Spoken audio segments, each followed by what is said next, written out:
இது மகிமை நேரம். ஆண்டவர் உலக ரட்சகருமாய் இருக்கிற இயேசு கிறிஸ்துவின் பரிசுத்த நாமத்தில் மகிமை நேர நிகழ்ச்சிக்கு வந்திருக்கிற உங்கள் யாவரையும் நான் அன்போடு கூட வாழ்த்தி வரவேற்கிறேன். கர்த்தர் உங்களோடு கூட பேசுவாராக. நம் தொடர்ச்சியாக பரிசுத்த பேதுருவை குறித்து நாம் தியானித்துக் கொண்டு வருகிறோம். இந்த நாளிலும் லூக்கா எழுதின சுவிசேஷம் 24ஆம் அதிகாரம், லூக்கா எழுதின சுவிசேஷம் 24ஆம் அதிகாரம், அதனுடைய 34ஆம் 35ஆம் வசனத்தை நான் உங்களுக்காக வாசிக்கிறேன். கர்த்தர் மெய்யாகவே உயிர்த்தெழுந்தார், சீமோனுக்கு தரிசனமானார் என்று அவர்கள் சொல்ல கேட்டு வழியிலே நடந்தவைகளையும் அவர் அப்பத்தை பிற்கையிலே தாங்கள் அவரை அறிந்து கொண்டதையும் விவரித்து சொன்னார்கள். ஆண்டவராக இருக்கிற இயேசு கிறிஸ்து அவர் உயிர்த்தெழுந்து விட்டார். அவர் உயிர்த்தெழுந்து விட்டார்.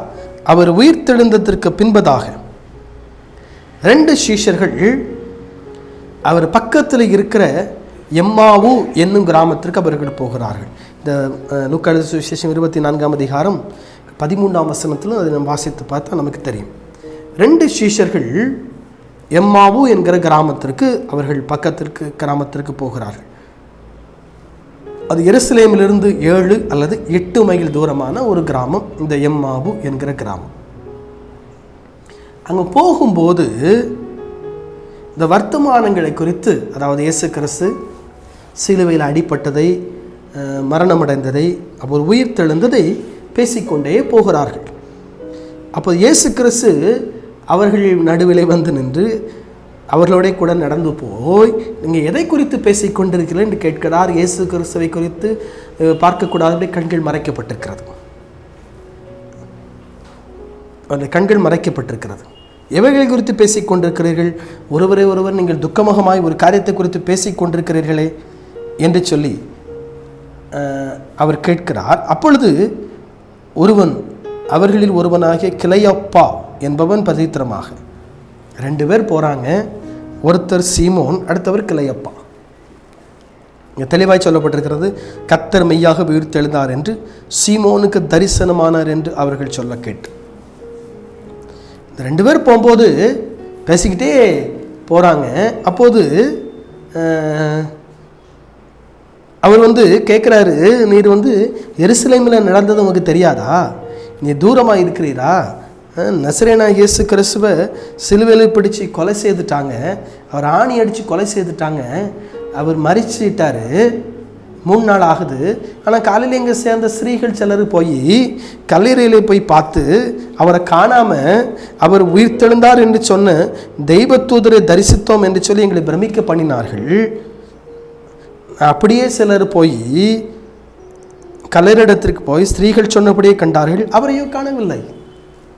போய் பார்த்தாங்க, தேவதூதர்களை சொன்னாங்க உயிர்த்தெழுந்துட்டாருன்னு, அவரை காணலை. இவர் ஆண்டவர் அவங்களோட கூட வேத வசனங்களை குறித்து தெளிவாய் அவர் பேசி கொண்டு போகிறார். போகும்போது அவங்க போகக்கூடிய கிராமத்துக்கு பக்கத்தில் வந்துட்டாங்க, கிராமத்தை நெருங்கிட்டாங்க. அப்போது இயேசு கிறிஸ்து என்ன செய்தார், அப்படி பக்கத்தில் அப்படி போகிற மாதிரி, கிராமத்தை விட்டு தூரமாக வெளியே போகிற மாதிரி காட்டுறார். அப்போ இவங்க சொல்கிறாங்க, இல்லை எங்களோட தங்கிடும், சாயங்கால நேரம் ஆயிடுச்சு, இது இருட்டக்கூடிய நேரம். தெளிவாக சொல்கிறாங்க, சாயங்காலம் ஆயிட்டு, பொழுது போயிட்டு சாயங்காலம் ஆயிட்டு, இருட்டக்கூடிய நேரம், ராத்திரி எங்கே போறீரு, எங்களோட தங்கிடும், காலையில் போகலாம். சரி, ரைட். அப்போ அவர்களோட தங்கும்படி உள்ளே போனார். தொடர்ந்து பார்த்தீங்கன்னா அவர் அப்பத்தை எடுத்து ஆசீர்வாதத்தை பிட்டு கொடுத்தார்.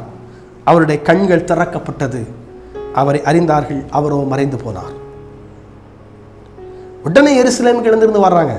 எருசலேமுக்கு எழுந்து சொல்றாங்க, கர்த்தர் உயிர்த்தெழுந்தார், சீமோனுக்கு தரிசனமானார்.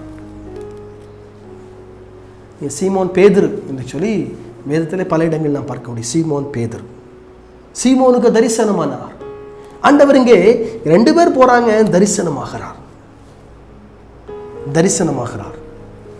முதல் தரிசனம் இங்கே பரிசுத்த சீமோனுக்கு ஆண்டவர் சீஷர்களிலே முதல் தரிசனம் தன்னுடைய சீஷனாய் இருக்கிற, அப்போஸ்தலனாய் இருக்கிற பரிசுத்த பேதுருவுக்கு, இவர் எம்மாவூருக்கு அவர்கள் நடந்து போகையிலே அவர் காட்டுகிறதை, அவர் கொடுக்கிறதை நாம் பார்க்க முடியும். உயிர்த்தெழுந்த இயேசு இன்றும் அவர் ஜீவிக்கிறார். ரிசரக்ஷன், உயிர்த்தெழுதல் என்ற வார்த்தை நம்முடைய ஆண்டவராக இருக்கிற இயேசு கிறிஸ்து ஒருவருக்கு மாத்திரமே சொந்தம். ஏனென்று சொன்னால் இந்த உலகத்திற்கு எத்தனையோ பேர் வந்தார்கள், எத்தனையோ மகான்கள் வந்தார்கள், எத்தனையோ ஞானிகள் வந்தார்கள், எத்தனையோ தத்துவ மேதைகள் இந்த உலகத்திற்கு வந்தார்கள். ஆனால் அவர்கள் இந்த உலகத்திற்கு வந்தார்கள், வாழ்ந்தார்கள், மறைந்தார்கள். ஆனால் அவருடைய கல்லறைகள் எல்லாம் மூடி இருக்கிறது. உலகத்தில் திறந்திருக்கிற ஒரே ஒரு கல்லறை ஆண்டவராய் இருக்கிற இயேசு கிறிஸ்துவின் கல்லறை மாத்திரமே. அவருடைய கல்லறை மாத்திரமே இன்னைக்கு உலகத்தில் திறந்திருக்கிறது. இன்னைக்கும் அது எருசலேமிலே திறந்த நிலையில் இருக்கிறது. திறந்த கல்லறை இயேசு கிறிஸ்துவின் கல்லறை மட்டுமே. ஏனென்று சொன்னால் அவர் உயிர்த்தெழுந்தார். Is a resurrection God. உயிர்த்தெழுந்த ஒரு ஆண்டவர். அவர் உயிர்த்தெழுந்தார். உயிர்த்தெழுந்தார். உலகத்தில் வேற எந்த தெய்வமும் செய்யாத ஒன்றை இயேசு செய்தார். உலகத்தில் எந்த தெய்வமும் உயிர்த்தெழுந்ததாக நமக்கு இதுவரை ஆதாரம் இல்லை. ஆதாரத்தை இதுவரைக்கும் யாரும் காட்டவும் இல்லை, காட்டவும் முடியாது. என்று சொன்னால் வேறு யாரும் உயிர்த்தெழவில்லை. இயேசு கிறிஸ்து மட்டுமே உயிர்த்தெழுந்தார். ரிசரக்ஷன், உயிர்த்தெழுதல் என்ற வார்த்தைக்கு உரிமையாளர், சொந்தக்காரர் இயேசு மாத்திரமே. அவர் மாத்திரமே உயிரோடு இருக்கிறவர். இன்னைக்கு அவர் நம்மோடு கூட பேசும்போது அவரை நாம் பார்க்க முடியும். சீஷர்கள் அவரோடு கூட பேசினதை இவங்க சொல்றாங்க. அவர் நம்மோடு கூட பேசும்போது நம்முடைய இருதயம் கொழுந்து விட்டு எரியவில்லையா? நம்முடைய இருதயம் கொழுந்து விட்டு எரியவில்லையா? நான் 32ஆம் வசனம், 24ஆம் அதிகாரம் 32ஆம் வசனம் உங்களுக்காக வாசிக்கிறேன்.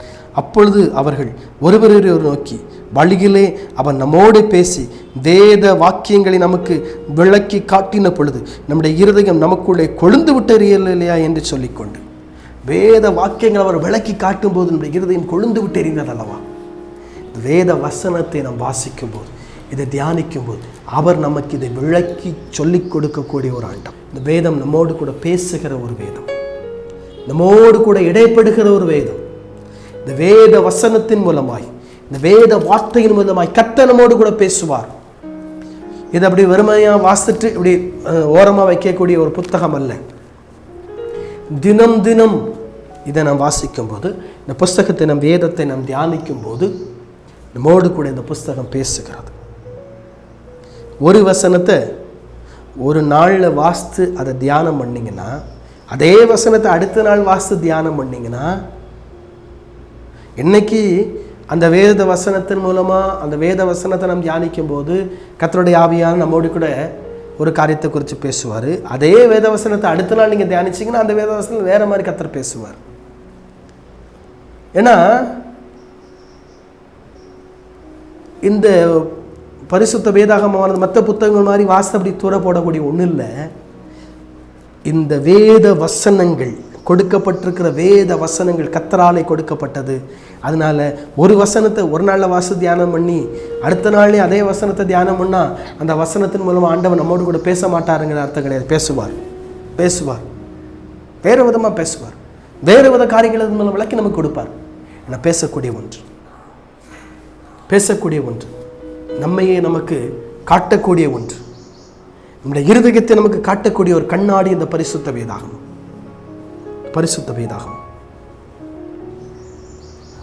பரிசுத்தவான் தேவமனிதர் சீகன் பால்க் அவர்கள் தரங்கம்பாடியில் வந்து இறங்கி ஜெர்மனியிலிருந்து அச்சுக்கூட்டத்தை கொண்டு, அச்சு இயந்திரத்தை கொண்டு வந்து இந்த பரிசுத்த வேதாகமத்தை நம்முடைய கரங்களிலே தமிழிலே மொழிபெயர்த்து நம்முடைய கரங்களிலே கொடுத்தார்கள். இந்த வேத வசனம், இந்த பரிசுத்த வேதாகமம் யாருடைய கைகளில் இருக்கிறதோ நீங்கள் பாக்கியம் பெற்றவர்கள். ஏனென்று சொன்னால் இந்த பரிசுத்த வேதாகமம் நம்மை நடத்தக்கூடிய ஒன்று. உலகத்தை ஆட்சி செய்த இங்கிலாந்து மகாராணியாரிடம் போய், இங்கிலாந்து எலிசபெத் மகாராணியாரிடம் விக்டோரியா நிற்க வேண்டும், விக்டோரியா மகாராணியாரிடம் போய் ஒரு கேள்வி கேட்டாராம். உலகத்தையே நீங்கள் ஆட்சி செய்கிறீர்களே எப்படி என்று கேள்வி கேட்டாராம். அதற்கு அவர்கள் சிரித்து கொண்டே இந்த கோட் பாக்கெட்டிலிருந்து பரிசுத்த வேதாகமத்தை எடுத்து காட்டி சொன்னார்களாம், நான் அல்ல, இந்த வேத புஸ்தகத்தில் இருக்கிற வார்த்தைகள் இந்த உலகத்தை நான் ஆட்சி செய்வதற்கு உதவி செய்கிறது, என்று சொல்லி விக்டோரியா மகாராணியார் சொன்னதாக சரித்திரம் சொல்லுகிறார். இந்த வேத வசனம், இந்த வேத வார்த்தை உங்களோடு கூட பேசும். கர்த்தர் உங்களோடு கூட இந்த வசனத்தின் மூலமாய் பேசுவார்.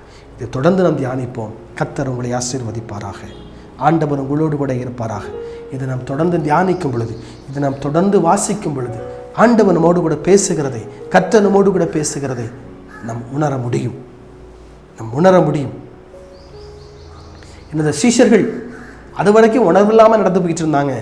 ஆனால் வேத வசனத்தின் மூலமாக ஆண்டவர் பேசும்போது அவங்க சொல்கிறாங்க, அவர் நம்மோடு கூட பேசும்போது, கர்த்தர் நம்மோடு கூட பேசும்போது நம்முடைய இருதயம் கொழுந்து விட்டு எரியவில்லையா? நம்முடைய இருதயம் கொழுந்து விட்டு எரியவில்லையா? நம்முடைய இருதயம் கொழுந்து விட்டு எரிந்ததே. நம்முடைய இருதயம் நம்மளுக்குள்ளே அனல் கொண்டதே. வேதம் அப்போஸ்தலனாகிய பரிசுத்த பேதுரு சொல்லுகிறார், நம்முடைய இருதயம் கொழுந்து விட்டு எரிந்தது அல்லவா?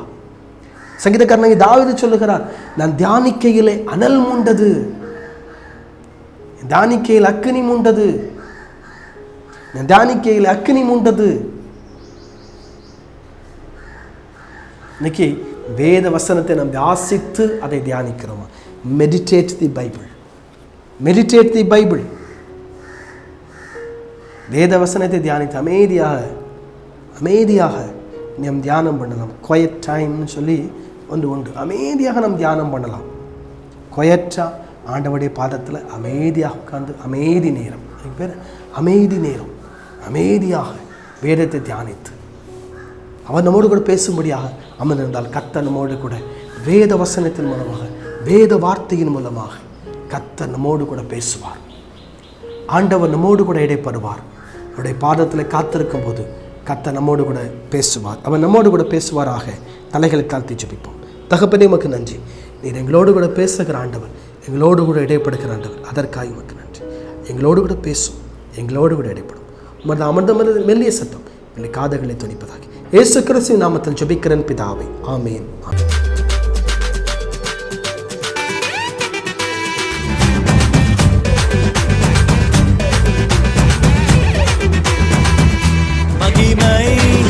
மகிமை